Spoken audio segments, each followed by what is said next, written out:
KCast Radio, your home for Kurre and Klapow in the mornings. Classic rock the bone on the KCast Radio app, and we're also on Facebook Live for the first time in 2 weeks. Did you play this one for me? Yeah, I Did did. you like that? Did you? Welcome back, dude. It's been 2 weeks. It's been 2 weeks. Where the hell you been? Well, so I spent a week moving my daughter Yeah. back to Charleston, Uh-huh. which is like if I don't show up one day, Oh, you know where I'm going to be. Oh, I know. So I did that, and then I had to have some minor surgery. Yes. It was not an emergency. Elective. Yes, it was elective surgery, which wasn't canceled, thank God, Yeah. and it was something that we talk about at 50. I needed to take care of. Why are you in a new chair? Because the elective surgery makes it somewhat difficult to get in and out. But I'm all good. I'm good. I'm no complications, and good to be back and talking and moving. And I missed you. We had. I know. We had a lot. We had a lot going on. We had the Dusty Hill passing away thing, and there was a lot going on. I was here for that one.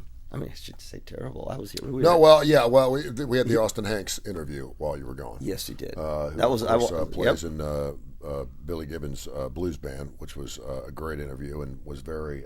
And you can find it wherever you podcast, wherever you get your podcast. You check it out. If you missed it, check it out. Austin, of course, is Billy's best buddy. It was the first phone call that Billy Gibbons made after he found out that Dusty had passed away. Was to Austin. And it's a great interview. Again, check it out wherever you listen to your podcast. It was great. We had Jeff Hammock in. It was a 15-minute segment that turned into 2 hours. He was fantastic, by the way. I don't know what it was. It was one of those interviews where I totally forgot we were on the air. That's it was Jeff. great. That's Jeff. And then we also had David Merlin on. Yes. Early that week, and you could podcast that as well. And we were talking about the whole Simon Cowell America's Got Talent show. Or the X Factor, one of the two shows. Anyway, one of his shows got canceled after 17 years, and we kind of got the poop on what actually happens in these reality shows behind the scenes. It was pretty nasty. It was great. I know Taylor Hicks can't really talk about it because he's got a non-disclosure agreement, an NDA with American Idol, so that's why he doesn't really talk a lot about what happens. Yeah, that's interesting. Because they got you by the balls. For forever? Well, yeah, they always say that if you get on American Idol, you want to come in second because they don't own you then. That's interesting. Now, you're going to have a hit record regardless because American Idol puts out. But so anyway, so we had that going on. We had a lot. I mean, then Leonard Skinner got canceled. Yep. And Dame, I felt I a lot happened the last couple of weeks. Yeah. Now was it do I remember did they replace it Rock This House with Marshall Tucker Band? Don Felder was filling in for Leonard Skinner on some of their shows. I'm not sure who ended up playing Rock the South. Was it the Marshall Tucker Band? Yeah, that's about right. Another Jacksonville band. We're just. It's not funny, but like we're chucking people around. No, I just hated it for Damon because it was a great opportunity, and it's like 1 minute you're again the fact that he got asked to play in the band was an amazing feat, and certainly well deserved. And then next thing you know, Ricky Medlock, who's the guy who called him to get into the band, ends up getting COVID, and it's like and it's funny because this whole COVID thing, and I just took my other kid to his first day at school, and they're mandating masks at Indian Springs. They have to wear masks outside at Indian Springs. Really? And I said, that's why astronauts, politicians, presidents come from the school. I said, because they're smart, they get it, and they're going to protect their own. And if you don't like it, then, So like Indian Springs allows you, your son went there, and your son's going to Oxford. Right. I got another friend of mine, his kid's going to Harvard. Yes, right. They allow you the freedom to change the menu on the school lunch. Right. They allow you to have your own political system there. That's you right. run the school basically, but ultimately, okay, enough's enough. Here's the deal. And we live in I'm watching this Afghanistan stuff, and it's just heart-wrenching to see what's going on over there, whether you think we should get out or get in or whatever, and it's just blowing up, and it's just, they're saying this is Joe Biden's Jimmy Carter moment. It's just absolutely a major debacle. It's just falling apart, and that's what happens when you give terrorists any political aspirations. And when they're talking about actually negotiating with the Taliban, I'm like, what the hell? We don't negotiate with terrorists. What's changed? Anyway. So I'm seeing how they run their country, and I'm realizing that we still live in one of the greatest countries in the world, if not the best. And along with those freedoms, I go back to the movie Bruce Almighty. Yeah, that's a where good. Jim Carrey is allowed to be God for a couple days. But what did Morgan Freeman say? You cannot take away people's free will. No. You have to allow them to do what they want to do, because that is free will, certainly here in the United States, because we live in the freest country in the world. And there's consequences to that, though. About 3 or 4 weeks ago, you and I looked at each other and said, okay, fine. You don't want to get vaccinated, right. Then we're going to have to deal with the ramifications. We're going to do everything we can to protect ourselves, and if you don't want to do it, fine. Free will, and we'll see how that works. Well, we're seeing how it works. It ain't working. And so the people who have lost their jobs, lost their businesses, don't want to see the world shut down again, are saying, okay, we tried it your way, it ain't working, so we're now mandating that if you want to enjoy this particular process, then you're going to have to do free will our way. It's legal. It's the way this world works. I thought Arnold Schwarzenegger came out a couple of days ago, and we ran it here on the Kurre and Klapow show.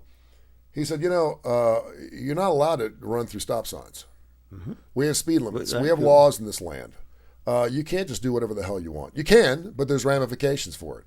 And he was analogizing that with getting the vaccination. Sure, go ahead and do it, but it's going to reek. And I saw some. I think it was a Mississippi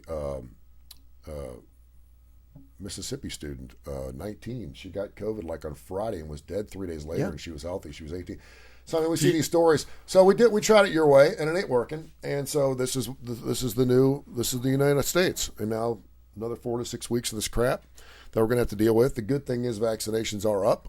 We're back over 1 million a day again, which is great. Well, you use I love your analogy. I've been using it a lot lately. We need to get pummeled over the head about 1 million times because, and in part because of what you said, we have free will, and we have free will, and everyone has free will. Mm-hmm. We have free will in a country where you can exert that free will. Yeah. And so the good thing is we get to do what we want for the most part. The bad thing is that it tends to send us, at least I see it sends us in like 9,000 different directions. It's hard to work all in the same direction. Mm-hmm. I'll tell you what I was surprised about was Lane Kiffin's statement that they were at 100% vaccination rate for Ole Miss football. That's great.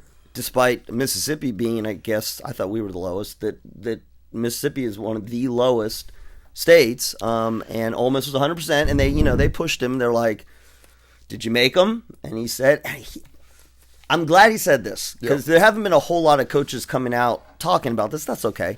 But he said so many of the guys on this team, I don't know this exact quote, but he basically said so many guys, they read an article, or they heard a thing, or they watched a thing on the news, or they got this bit of information, and that's what sort of made their decision not to get vaccination. So he said, well, what did we do? We brought in doctors. We brought in our doctors. We brought in outside doctors. We let these kids, we didn't force anybody. We let these kids, though, have access to information that was not just all over the place. Mm-hmm. And he said,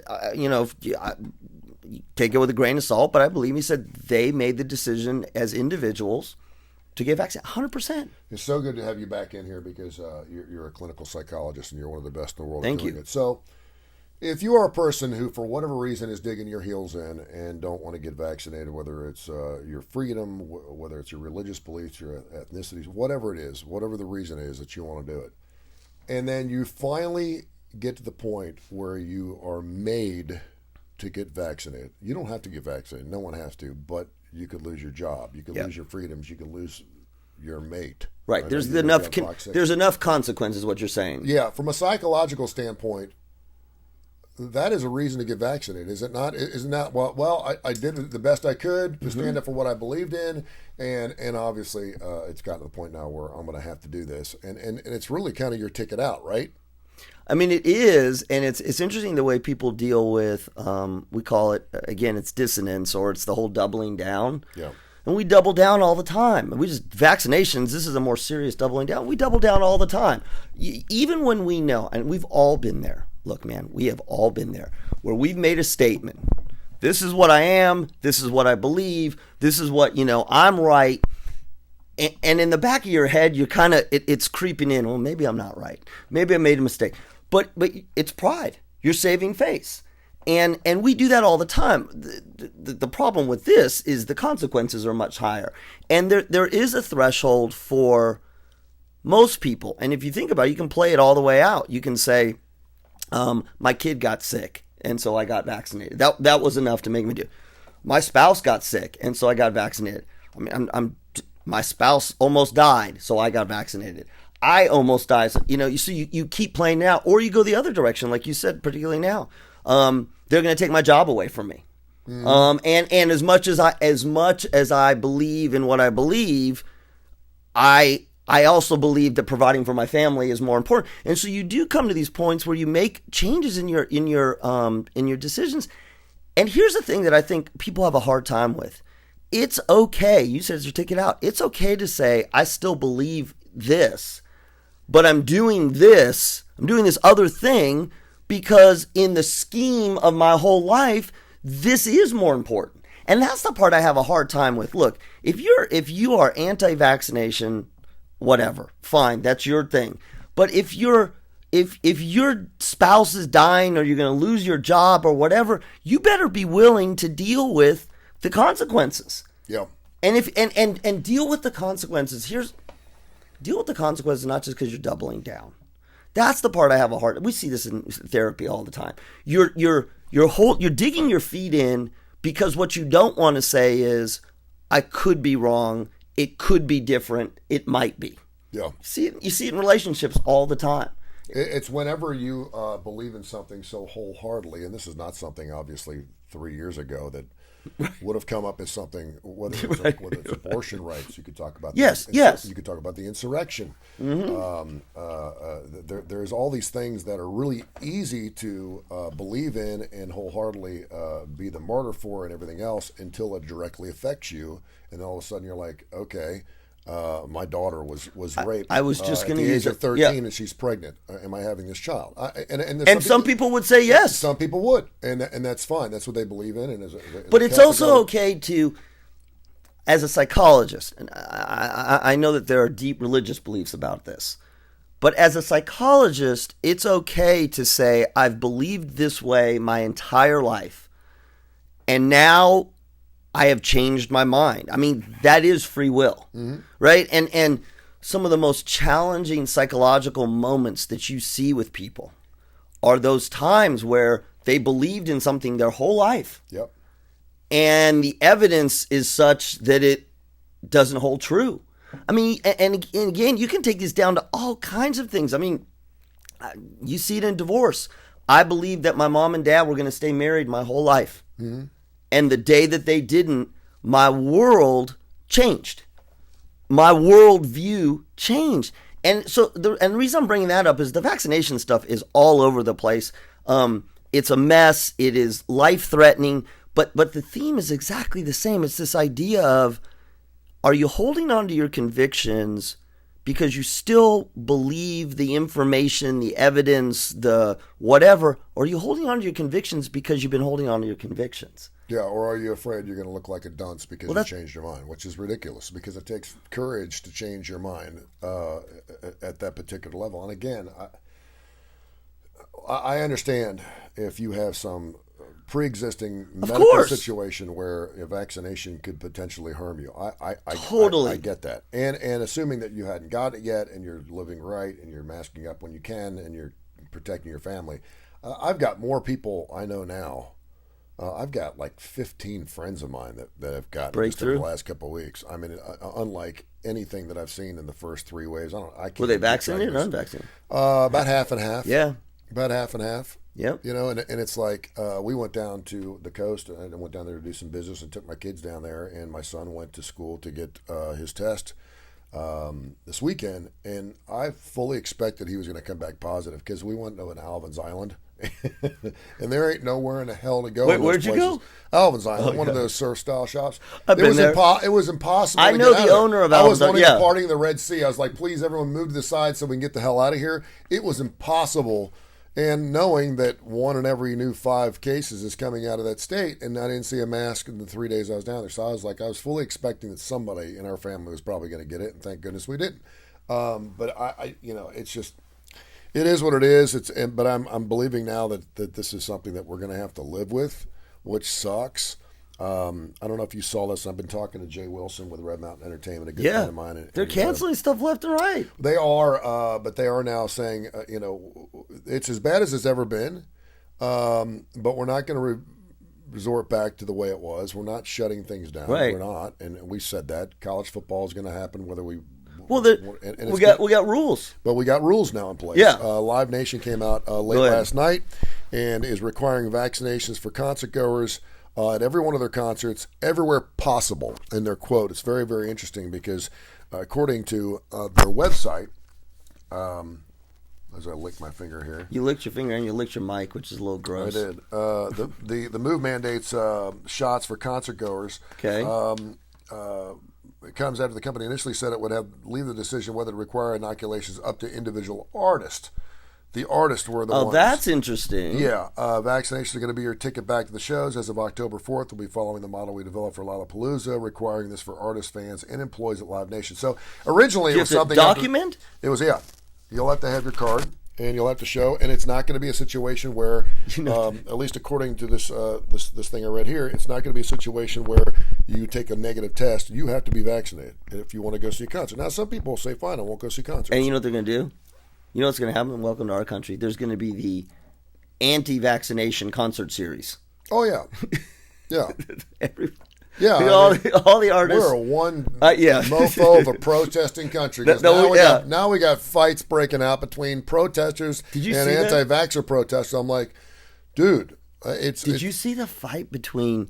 This was the one that got me. I don't care which side you're on, but the one between the parent and the teacher. Yeah. Over the kid who was wearing the mask. Mm-hmm. I'm all about protesting. Protest your thing, but you're going to get in a fist fight because you saw your kid wearing a mask and you're against masks, so you're going to hit the teacher. Yeah, that's some crazy stuff. Chicago's Lollapalooza Music Festival that was attended by 400,000 people. 12% of the fans said they weren't inoculated, but they got inoculated so they could go to the concert. So whatever it takes. Great. 12% of people who weren't going to get vaccinated. Perfect. I'm going to my Lollapalooza. Do we give $1 million away? Let me ask you this about football. I want to ask you a sports question because I was trying to figure this out. So Greg Sankey talked about the minimum roster and having to have 53 guys suited up, and if you can't, then there's no rescheduling. You forfeit the game, right? Okay. So how does this work? I was thinking about this the other day. You forfeit the game. That's terrible for you as a team. If you've got tickets to that game, it's just games canceled. You lost your money? Pretty much. You're still a winner. Right. So you don't get your money refunded. No. Season ticket holders, I don't believe, get their tickets. What about if you're not a season ticket holder? What do you think about that? I think you take the risk. I think you take the chance. It's like an injury report, right? You follow your team 3 or 4 days ahead of time to find out what's going on. I went to go see Kobe's last game. Yeah. He wasn't playing. Yeah. But don't you think, if I'm a fan, that'd really piss me off. Sure it would. This is what I love about our show. There's nothing scripted. I don't know what to think about that. Does that get people more upset about having to get vaccinations? Or does that give people more incentive to get vaccinations? No, it doesn't. It gives more incentive to have the team vaccinated. Yeah. Don't worry about me. As long as my team is playing, I'm good. Right. I don't care about me, but I want my team to be healthy. I want my team to be playing. I want them to win. What do you think the over-under is on teams, let's just say within the SEC, that are going to have to forfeit games? Do you think that we're going to see it? I don't think we'll have one. Because it's just everyone's going to... I think we're already at a threshold where we're probably protected well enough that we will not lose enough players that they won't have to play. That's true. And, we're talking 2 weeks. We got 2 weeks till the college football season. I don't know if you saw what Gene Simmons said a couple of days ago. He came out on Friday. Simmons. Gene Simmons. Not Stallings. No, Gene Simmons. Gene Simmons from McKiss. He basically said that they were setting things up where they were doing proper protocol. Now they've set it up where he's like, I'm done with this. The only way you can work on our show is to make sure you're inoculated and vaccinated. None of this negative test crap, because that doesn't mean shit anymore. Yep. So you're going to be vaccinated. Everyone in the band, everyone in the concert, everyone at the venue is going to be vaccinated. And he said, listen, it's again, you do what you want to do. We live in a free country. He said, what really sucks about it, he said, if you're not vaccinated, you get COVID, I hope you die. is what Gene Simmons said. It's where it's going. He said, what really bothers me is what you're doing to other people who have been inoculated, who are trying to do the right thing, and you're affecting them as well. And he goes, that's the part that really sucks about this. He goes, but if you get COVID and you get, and you're not inoculated, I hope you die. It's one less knucklehead we have to worry about. And of course, Gene's all about the mighty dollar. Right. He said it really sucks because we make a lot of money on our meet and greets. He said you would not believe what people are willing to pay to have a picture taken with the 4 members of KISS, and we can't do that anymore. And he goes, it sucks. And it's all about business for Gene Simmons. He's one of the most successful business people in the rock and roll industry. But this all plays to your theme, dude. You called this, I can't believe we're still talking about this, a year ago. This is the ultimate work of the devil, right? Because look at let's just keep rolling stuff in. We talked about social protests. This was a year ago. We talked about social protests. Yeah. And then we talked about the mask versus no mask. Then it's vax versus no vax. Then it's the insurrection. And now you got the Afghanistan piece. And the reason I'm saying that is, to me, the social media is the cauldron. Mm-hmm. Right? And every time like a theme is kind of not running its course, but it's holding steady. Yeah. Vaccinations, anti-vaccinations, people go back and forth. Now let's throw the Taliban and Afghanistan in there. And you watch social media and just the flames are just keep going and going. And I'm telling you, psychologically, I've watched this. It's when people get agitated about anything, the agitation sticks. It sticks to anything. So if you're pissed off about the vaccination and you're out there, there's a great likelihood you got some strong opinion about Afghanistan. If you got a strong opinion about Afghanistan, then you got strong opinion about are you watching on TikTok Bama Rush? No. My entire family's on that. Yeah. My shoes are from there, and my sandals are from... I mean, but my point is social media is this, and I've always been the don't blame social media. That's my... But I'm telling you, I'm not blaming social media, but it's the fire. It just keeps... or it's the crack. Or I don't know what you want to call it, but we keep... Every time we kind of pull it back a little bit, something on social media comes up, and then we're all up in arms. Can we be in a situation where we're finally getting tired of watching the train wreck? I don't think so. I get on several websites. Because there's a new train wreck. I know, and it's like, well, I'm watching the news last night, and it's, right. NBC does like 16 different little headlines at the beginning of the show, and one's worse than the next, and right. The next thing you know, they're talking about Tropical Storm Fred. Oh, Haiti, the earthquake. And the Haiti thing. And the Haiti thing was kind of like, whew, okay, just an earthquake. Okay. Except 1,300 people died already. Exactly. But it's Haiti. Condo collapse. Yeah, I mean, it's like it's pretty intense. And then they always finish up with their 30 minutes with good news at the end, and that usually has some type of tragedy involved to it, where a kid finally seeing his dad for the first time in 3 years because he's had COVID or something. But it's different. You mentioned TikTok right after you talk about one of our great sponsors. I want to hear one of your stellar commercials because I haven't heard them in a couple of weeks. I've had to do them for you. Talk about one of our great sponsors here on KCast Radio. Then I want to talk about a psychological TikTok trick. I have a brand new thing called Dr. Josh's TikTok Psychological Hacks, True or False. I want to get into this about how not to overthink things. Okay. I'm going to tell you about Woodhouse Day Spa. Because now that I'm post-surgery, I'm probably due for a lymphatic massage. And they have... what? I spent a lot of time, you know me. I spent a lot of time on Google looking up every symptom I have. You're the only guy I know that won't call his friend because you're swelled up. No, I called you. After a day and a half. I couldn't talk to you. I'm sorry, I'm swelled up. I can't talk right now. But it wasn't... Because everything was... I didn't feel like talking. My hands were swollen, my feet were swollen. You were swole. I was swole. So, and look, if you're swole and you need to be unswole... you need to go to Woodhouse Day Spa. They're located up at the Summit, 905-7676. And this is true. Look, they don't just do facials and massages and manicures and pedicures. If you're pregnant and you need a special kind of pregnancy massage, which there are, if you need a special healing or lymphatic massages, they have the people who are trained to give you the best of services. We are so lucky to have them as a proud sponsor. Their webpage is birmingham.woodhousespas.com, birmingham.woodhousespas.com. This is not just a massage place. This is a resort that's located here in our community. They're located in destination places around the Southeast. Call them today, area code 205-905-7676. You ever have your kids want to go to a playground and you're like, there's going to be the Kona ice machine. There's going to be all these things. It's like, okay, whether it's Spain Park or one of these public places, it's great. You should go to Backyard Solutions, Backyard Adventures right there on 119. I took my kids there Saturday for about 3 hours. You can just stop by and play with their stuff they want. They do a wonderful job. Go to backyardalabama.com, backyardalabama.com. They have over 75, 80 different playgrounds right there at their store. You can test them all out, and they're great. The installation is 100% real deal. They're the best of the best. They will add value to your home. They do play sets. They do tire swings. They do basketball hoops. They do trampolines. They do everything that would go in your backyard. They're killing it during COVID because a lot of people have been staying home. They do wonderful work. And again, they will rent the place out for birthday parties. They have nice big verandas so you can get shaded up a little bit. It's great. And I talked to Jeff, the owner there, and he's like, anytime you want to bring your kids by and just let them play for a little bit, knock yourself out. So we stopped by. Someone came out, said, can I help you with anything? I go, no, we're just playing. They're like, okay, have a good time.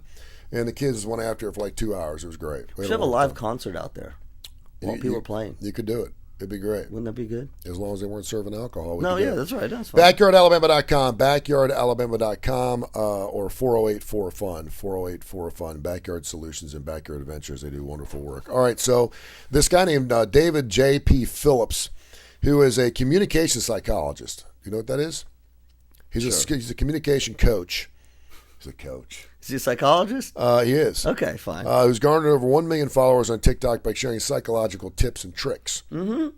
One of his most popular videos all has to do with overthinking and how to overcome it. Mm-hmm. We talked about this on our show a couple of weeks ago. How do you not overthink things? We were talking about what do you think about when you're at the pool and you see people going, right. They're just staring off, and the kids are self-sufficient and everything else. In a clip, he says a psychological trick that you won't believe until you've actually tried it. It's easy. It's super simple. You ready? Yep. I can already see your narcissistic whatever crap coming out. It's for all of us who ruminate and overthink. It goes like this. If you're overthinking too much, keep your eyeballs still. Don't move them. Because you see, in order for your brain to think and fetch memories, it needs to move your eyes, and as you stop moving, it won't be able to do the rumination it usually does. This is so powerful, it blows people's minds. Try it. There's a little power suggestion there, too. More than 7 or 80,000 people have liked the TikTok video. Yeah. One person said, it should have never taken me 37 years to know this. Another person said, all my life I would stare off in the distance, and it felt so good. It feels good to daydream, right? Oh, yeah. I have anxiety disorder, so it must have been self-soothing when I stared off and had nothing to fixate my eyes on.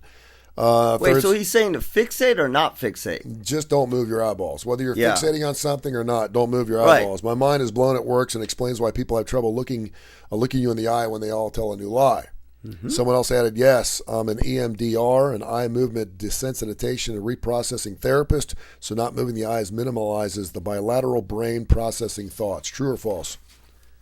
And how long does it work for? Yeah, no, so I think two things. I think his statements are generally true.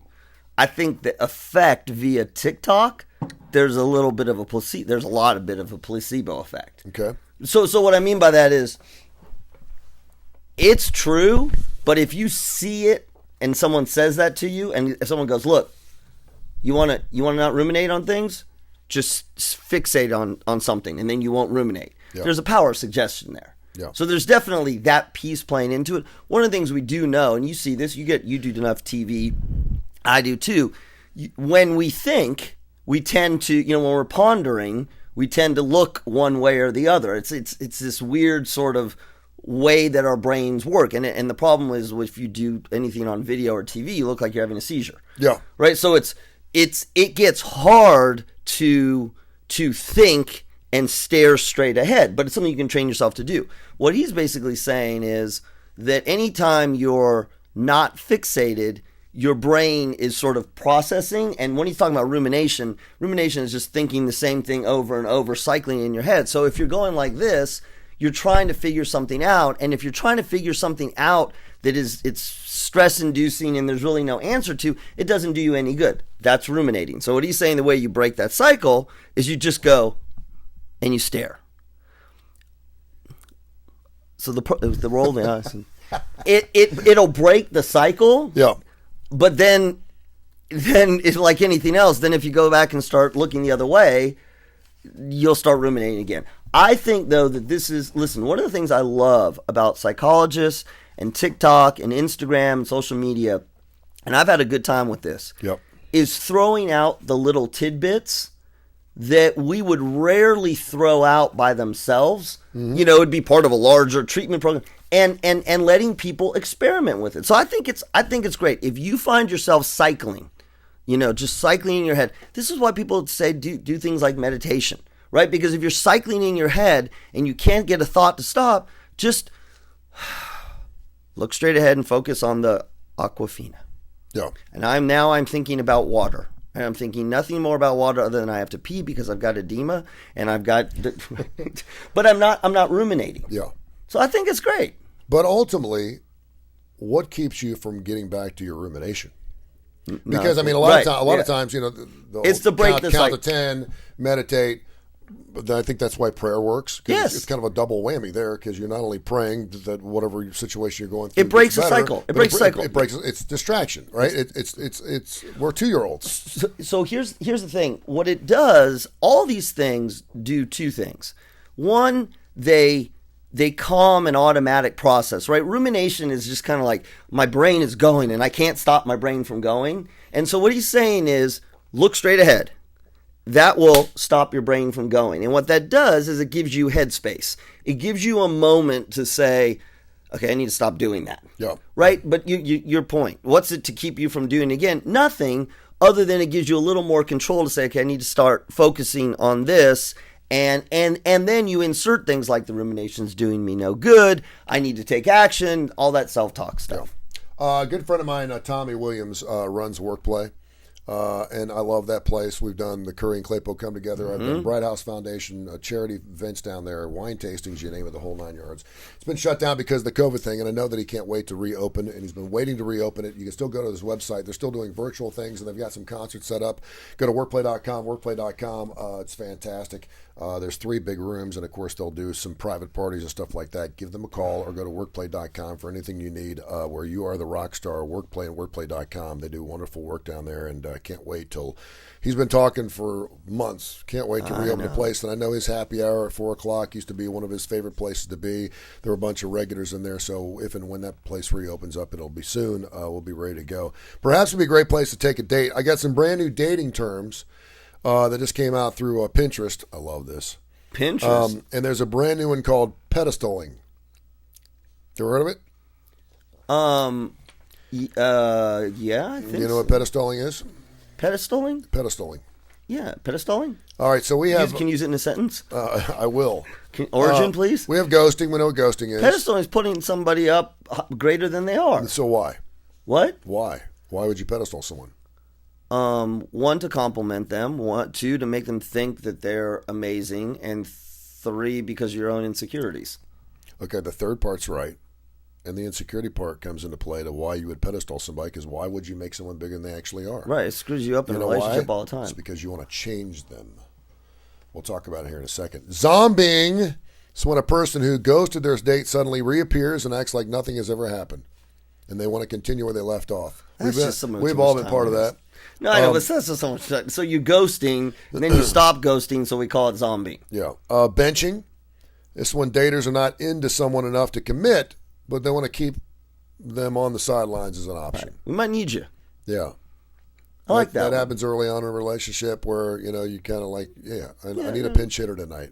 That's that. That's that 2:00 phone call. Yeah, I like that. That's okay. Breadcrumbing. Stringing somebody along? This is when someone gives people just enough attention to keep them around and keep the hope of a relationship alive. You used to call it teasing. Yeah. That sucks when someone's sucks. Yeah. When someone's really into somebody and you're breadcrumbing them in. Cushioning is the dating move that sees people that are in a relationship flirt and chat with other people on the side. What? Huh? So we're doing that. Why? They're in a dating move that sees people that they're flirty type.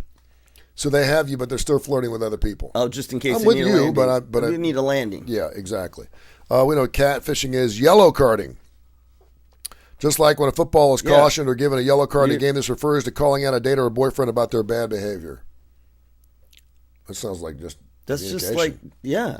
You're not dumping them, but you're signaling that you're not happy you're warning them that they're benching or glamboozling isn't acceptable. Exoskeletoning. Ever heard from your partner's ex via Instagram or Twitter? You're not the only one. More than a fifth of us have been through this. The term has been named exoskeleton, perhaps referring to finding one of your date's skeletons popping out of the social media cupboard. I like that one. You like that? That's very creative. Mm-hmm. I mean, it's stupid, but it's very creative. Yeah. I like that one. Exoskeleton. Is there love bombing in there? No, okay. There should be. I know love bombing. Cosplaying. It's when they flash up on your phone, you think it's because they've missed you, but it's actually because the ex wants something from you. Oh, man, I've had that a few times. What do you mean? Like you're really into someone and you're thinking the relationship is still alive, but they're like, hey, do you have John's number? Exactly. Okay. In a survey by Plenty of Fish, nearly half of singles said they've experienced this, which explains when an ex gets back in touch with you after you split to ask a favor, which is usually something to do with them giving you money for charity or don't do that. If you're the ex, like, come on. That's some chutzpah. Hey, I heard from Julie the other night. Really, what you want? She hadn't called me in a while. She did ask me to help her out on a little something, so of course I did because I still hold out hope that she's going to get back. You know why? Because you're pedestaling her. Yeah, exactly. Pedestaling is, are you always on the back foot in relationships where you feel like your partner is either out of your league or that their needs take priority over yours? Then you could be guilty of pedestaling, and it could be sabotaging your attempts at finding a lasting relationship. Yes. Pedestaling, a term coined on social media, is when you make someone you're dating unattainable as a way of avoiding confronting your own issues, which is what you just said. Yes. And according to dating relationship coach Joe Barnett, usually pedestaling manifests in two ways. The first is a desperate need to fix your partner in an attempt to keep the spotlight on them. In doing so, you're constantly thinking about how they can change and improve, but not on what you have to change in yourself to grow. That's interesting. Another type of pedestaler is someone who appreciates and praises their significant other so much they actually believe they're not good enough to be with them at all. Yeah, now that's hard. The second one is bad because it's bad for two reasons. One, you put very unrealistic expectations on your partner. Right? So it's great to say that your partner's great and you love them and they're wonderful and they're the most amazing thing. But if you pedestal them, not only are you putting yourself in a position that basically says, I can never attain where you are, right? So you make it impossible for yourself, but you're also putting a burden on them because your expectations of them is not reasonable. Yeah.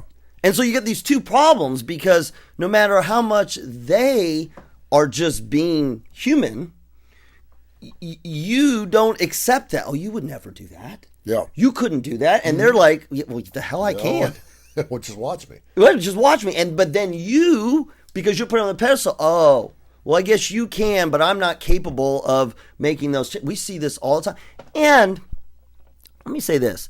Sometimes I think that it is love, it's good intentions gone wrong. Because if you think about it, when you're courting somebody, you do kind of put them up on a pedestal, sure you do. right? And there's nothing wrong with that, right? Yeah. They're beautiful, they're wonderful, they're kind, they're the most amazing. But you have to, there's this transition point in a relationship where it goes from holding them up to loving them, but recognizing that they're human. And I think a lot of couples, that transition from one to the other it either doesn't happen or it doesn't happen smoothly. Because there's also the other part. You held them up on the pedestal, and then you're like, crap. I thought you were much better than you That's exactly. That's hard to do. Yep. It's hard, because that's why we talk about the honeymoon period. Part of the honeymoon period, when the honeymoon period is wearing off, it's really, you're holding both each up on the pedestal. Yep. And then at some point you're like, oh, look at that. She stinks sometimes. And she says mean things. And look at him. He's got boogers coming out of his nose. And you sort of go from that to the acceptance part. And if it doesn't happen, major relationship problems. Yeah. When's the next concert you think you're going to go to? Are you comfortable? Was that the Lollapalooza, the fish thing that there was? I saw the video. It's funny because they were asking people to use, social distancing and everything. At a concert? You can't do it at a concert. It's impossible. The good thing is, I mean, it's because some people are saying that we shouldn't be seen in any large groups of people, because if you're in a group of 25 people, you have to, depending on, in 90 counties or 90% of all counties right now are high risk areas. This is as high as it's ever been. Yeah. And so, again, if you're vaccinated, it doesn't mean you still can't get it, but you won't be hospitalized, and it probably won't kill your ass. But if you're in Florida or Alabama or Mississippi, and you're in a group of 25 people, you just have to assume that 12 of them have COVID, and you want to keep that separation. It's difficult to do. The good thing about Live Nation and even AEG, which runs things down in New Orleans and stuff, if you're in a group of people and they're vaccinated, you got a damn good chance of getting out of there, even if you're rubbing up and tongue kissing a stranger like Woodstock. There's a damn good shot you're good. You're going to be fine. There's a damn good shot. Because you're vaccinated, because everyone's vaccinated, right? Now, if you're having a super spreader where before the vaccinations, we do all these things. It's all the same, So it bothers me because people see 400,000 people. Now, the Lollapalooza thing, they did the best they could, I guess, right? But like, if you're going to a KISS concert or a Live Nation or a Red Mountain Entertainment show, and you know you have to be vaccinated, you're good. Go have a good time. You rub up against people. I mean, do the best you can not to, be bumping heads and swapping spit. But it's concerts, what's happened. People pick up the wrong beers, and we see that happening. But for the most part, if you go up there and you have to have your card or your passport or whatever the hell you want to call it to get into a concert, you're good. You should be good. There's going to be a couple stragglers that get in. But you see how you see how culturally we've changed? No, but I mean now, whenever you see a big group of people without masks on, people are freaking out, and it's like, no, that's okay. It's okay as long as those rules are in place. Oh, and by the way, can I just say this? I'm going to go. Have they said anything about SEC football? Are we going to have to be vaccinated to go see football games? Nobody's saying anything. I haven't seen anything. Or if you want to go to the Alabama-Miami game. Oh, Alabama, you can't, because Alabama, they can't ask you. They can't ask you for a vaccination card in our state. But if you're at a private college, now Alabama's a public college, can they not set their own rules? There's companies that are setting their own rules. See, this is could Vanderbilt do it? I think so. They could sit there and say, listen, well, they don't have a problem. People can show up their games anyway. So I also think this is interesting. There's this whole. I'll tell you what. If 12% of people that went to Lollapalooza got vaccinated just to go to Lollapalooza, and you did that with Alabama fans, or Auburn fans, and so listen, you're a season ticket holder. You want to go see football, you have to be vaccinated. You'd be surprised how many people go, I've been wrong all along. I need to get vaccinated because I'm going to these games. They wouldn't say I've been wrong all along. Yeah, they would do it though. That would be the tipping point. That's where I call bullshit on a lot of people. Yep. You dug your heels in so deep. I'd almost rather you double down and say, no, right. I'm not using my Alabama ticket. That's exactly. This is what I believe in. Because if you've gone this far and not believed in it, or I need to see more proof, and then all of a sudden you're like, oh, and you can do it for football? That's exactly. I mean, again, this is what I'm saying. If you're going to do it, and we've heard story after story, and you know where my bias comes from because I know these docs of people in the hospital dying, saying, I should have please vaccinate me, right? Yeah. But if you're going to dig your heels in and not get vaccinated, even with all that going on, and then you say, oh, but I'm going to get vaccinated because that's the only way I can see football? Well, let's talk about what you're going to be talking about potentially on Thursday, or what we're going to be talking about on Fox 6. And that is, you've got a house divided between Auburn, Alabama, a house divided between Democrat, Republican. I don't see your view. You don't see my view, but yet somehow we coexist and we're still married. We love each other. Yep. So we have a vaccinator and an anti-vaccinator. I haven't seen this yet. You'd think it would have been on the news. Well, it has been. Here's the thing. The story. The problem is the story's been on the news. It's what's making the news is he was a vaccine. He was anti and she was not. He got COVID.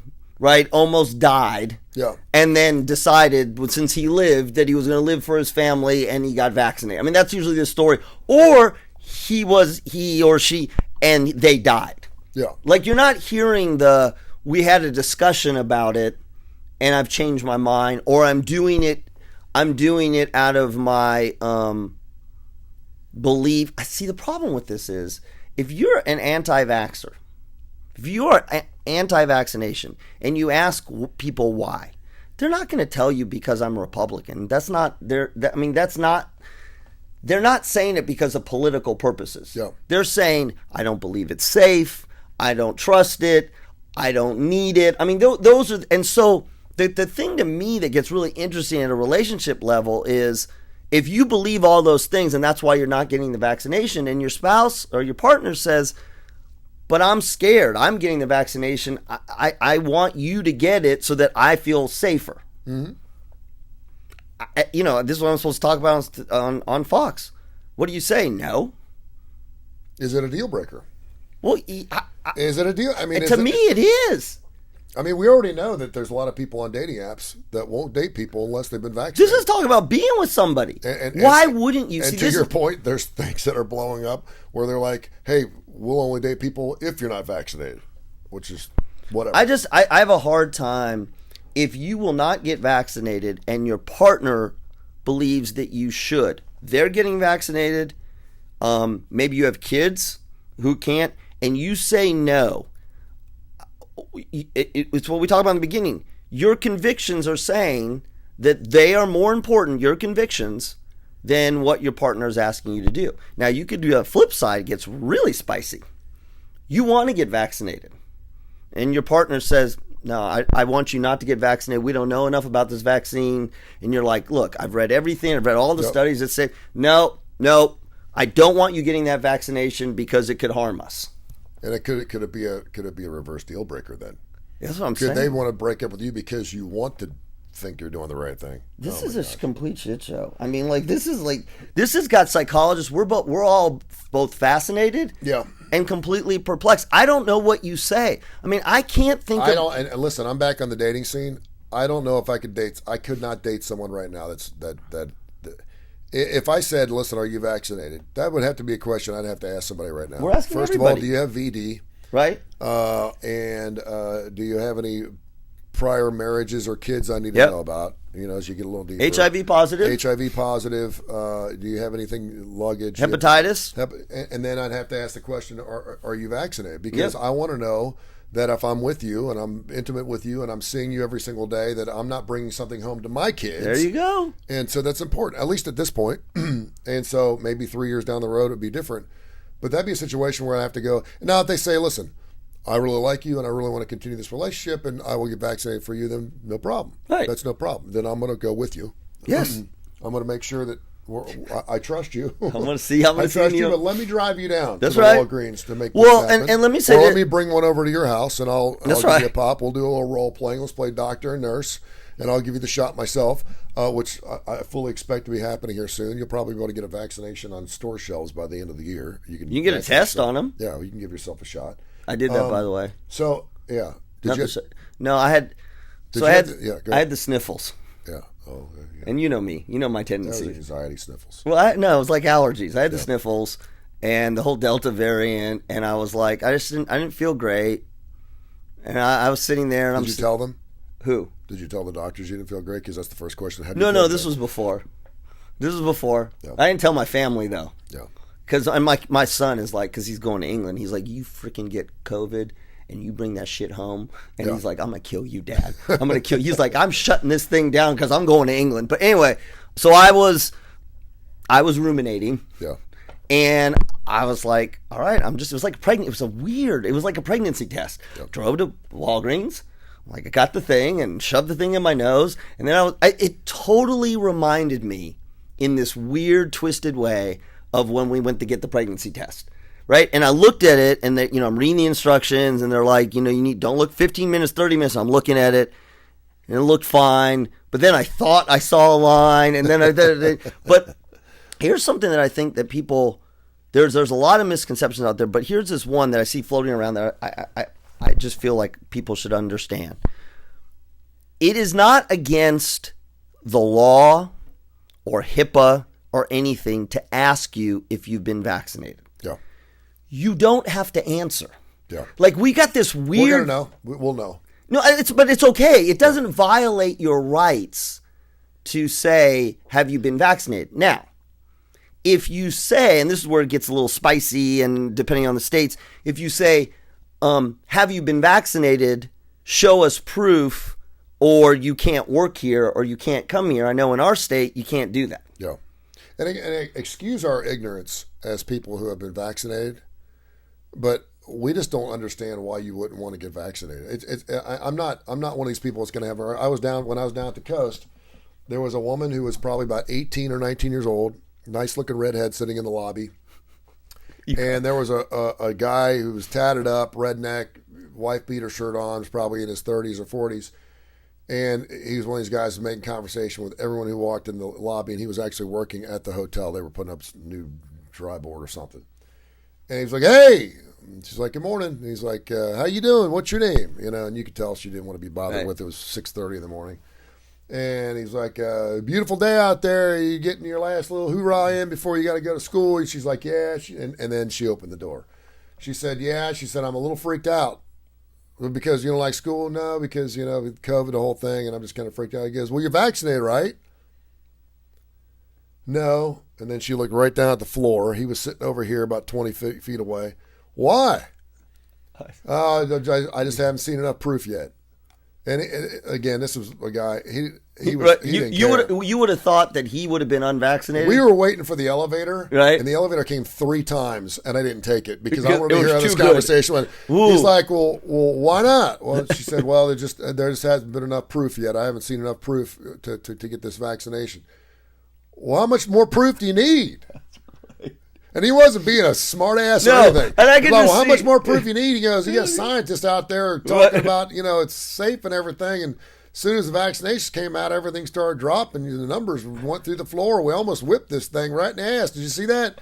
And she's like, "Yeah." And he goes, "Well, what kind of proof you looking for?" And she goes, "Well, and he goes, and then he says, "Is it a religious thing?" It's probably the same dude that asked if my kids are mixed. "Are they mixed? They don't look like you, and they're dark. Are they mixed?" It's perfect. I mean, it was ignorance at its best level. It was great. And she couldn't answer him. She's like, "No, I'm just giving him more." "Well, how much more time do you need? It's been out for a year." I mean, but he didn't. It's like Party Fife. Yeah, he didn't. But he didn't hammer her. No, he was dumbfounded, like a lot of us people who have been vaccinated, who now appear we're going to be getting our third, are kind of like, "Okay, well, yeah, you're weird." And he's just like, "Okay, well, best of luck to you. I hope it turns out okay. I hope you find your proof." And I mean, the guy wasn't being a total asshole or anything. It was great. And I sat there, and you could tell her face was turning red. She was uncomfortable, and sat there because you know why? She didn't have an answer for him. Right. You know why? I mean, if you, and this is what Lane Kiffin, I think, was saying in his interview, and people have different views about Lane Kiffin, but I loved the way that he articulated this. He said, "Look," and you see a lot of people with this, they will latch on to some information that they've heard. I've heard that. Yeah. I had a friend who read an article that, and some of the speculations about it is the whole infertility thing, right? Mm-hmm. There's no evidence that it causes infertility, but it got out there. Okay. And so people, it's their bodies. They're latching onto it. They're like, "Look, I don't want to do something that's going to harm myself." Yeah. But where it gets, I try to put myself in the other situation. I was, me, first in line, get vaccinated because I read all the studies. I read everything. I know about FDA approval. I'm like, "Look, I'm willing to take the risk." Yeah. But what if halfway through, before I got vaccinated, I found out, geez, it only covers 40%, and there's a 30% chance of, I don't know, blood clots, whatever. Blood clots. Yeah. I would think twice about it. Sure. Even though I was completely pro-vaccination, I would think twice about it. Now, the difference is, though, and I think this is what someone like me has on my side, is I've got a gazillion scientists and physicians saying, "Go for it." Yep. This is controversial. Who do you have on your side saying don't go for it? Yeah. And who do you believe? And this gets back to the whole idea of look, why do you think we have Nick Saban telling people to get vaccinated? No doubt. Because he's got a degree in epidemiology? No, he's Nick Saban. Yeah. So who do you believe? And what I also think is interesting is, and knowing some people will get vaccinated just because Nick Saban's telling you to do it. Well, see, that's what's interesting. Which if is you're, amazing. If you're a diehard... Well, it's the same people that listen to musical artists give their political views. If you're wondering who to vote for, the Dixie Chicks. It's like, that's the amazing thing is when you see celebrities get behind one political part or the other, and I'm like, if that is your tipping point, do your damn homework. Well, but that's if you have to listen to Bruce Springsteen on who the hell to vote for, do some homework, for God's sakes. Not just because you love 10th Avenue Freeze Out. I mean, I don't But get it's this weird sort of... I almost find it easier to understand the political part. Yeah. Because political it's a little more squishy, it's views, it's whatever. But think about what we're talking about with the virus, which I think is just absolutely fascinating. Sammy Hagar says, this is safe, take it. And it's got to do with my body. Mm-hmm. Versus, I believe that our country should be going in this direction. Yeah. I believe our country, look, I like Sammy. I agree. If this is safe, take it. I love Sammy Hagar. The last person I ain't trusting you. Yeah. Because what the hell do you know? And then you got people like Ted Nugent, who almost died, but still won't get it. And he's like... Yeah. Well, then there's that old... But it's Ted Nugent, so it's kind of like Ted is Ted. It's all numbers, dude. There's a story for any narrative you want to believe. Yeah, that's okay. It's the devil work. And the minute I sit there and... By the way, why are you not putting it... Is it because I'm here? We don't have any twerking. I know. You turned all the twerking off, and now I want your undivided attention. Okay, go ahead. If there was a situation where I mentioned, and you see stories all the time, the guy who's dying says, "I want the vaccination. Sorry, it's too late." Yep. Or the 18-year-old Ole Miss co-ed who passed away this weekend. She's 18. She was relatively healthy, and you're like the woman who gave birth, and then she gave birth at there's no stories. And then if you bring that up to, and I don't even want to. I don't want to pigeonhole everyone doing the vaccination. I want to broad brush everyone as an anti-vaxxer because I realize that's about 10 to 15%. There's a lot of people that don't want to get vaccinated for whatever reason, and I've had discussions with them, and I don't get it. I don't understand it. And they're smart people. They're people that are willing to lose their jobs because now their businesses are saying you must get vaccinated by a period of time. I had a conversation with one a couple of days ago, and I was like, dude, what is it going to take for you? And he's like, I'm not doing it. I don't believe in it. I don't think it's right. And I'm like, okay. And so I respect that. I don't understand it, but I respect that. That's okay. But they will be the ones go, well, yeah, did you hear about the woman who got the vaccination? She died a day later? Yeah. I'm like, I did. But when you hash out all the numbers and look at the thousands of people that it's saving, and there's going to be situations where you're going to have some things where the 6 people who got the blood clots out of 600,000 for the Johnson & Johnson. I get that, but they're going to latch onto that, thinking they're going to be that second person who's going to die of that. And I'll say this, and then I want you to do it in a live spot. My brother dated a girl from high school all the way through. They got married. They ended up getting divorced. Anyway, she was in a car wreck when she was 16. And a telephone pole came through the windshield. Oh, my God. And hit the driver's seat. Well, she wasn't wearing a seatbelt. And because she wasn't wearing a seatbelt, it saved her life. Yeah. It saved her life because she wasn't wearing a seatbelt. She got thrown from the seat. Right. The thing came through the windshield. If she was wearing a seatbelt, she'd be dead meat. Well, he latched onto that because it was his girlfriend, his lover, and eventually his wife. And he wouldn't wear a seatbelt. Now, back in our day, you didn't have to wear seatbelts. Right. We were in the back of the damn station wagons sitting backwards. We had kids sitting on the dash of the car, on the hump in the middle. Look at us. We turned out okay. Yeah, we turned out okay. And he wouldn't wear a seatbelt because his lovely bride would have died from that. And I understood that narrative that he was giving, but I'm also like, yeah, but for every person who doesn't wear a seatbelt, there are 100 people that are dying because they're not wearing seatbelts. And they're going through. So then he has the car wreck 3 years later where he's not wearing a seatbelt, and it almost killed him. Yeah. And like I said, if you're wearing a seatbelt, you wouldn't have had broken your femur and your ankle and blah, blah, blah, blah. He changed, and then of course the law came into effect where you had to wear your seatbelt. That's okay to... But he almost liked the fact that there was a law making him do it. Well, it's the law now, so I have to do it because I don't want a damn ticket. That's fine. That's fine. Click it or ticket, blah blah blah blah. But that kind of goes along my point here to analogize why some people don't feel the need to get a vaccination because there's outliers that happen. It's not 100% efficacy. I get that, and I still think who they should have doing these PSAs for for the vaccination. What's that? They should have bookies.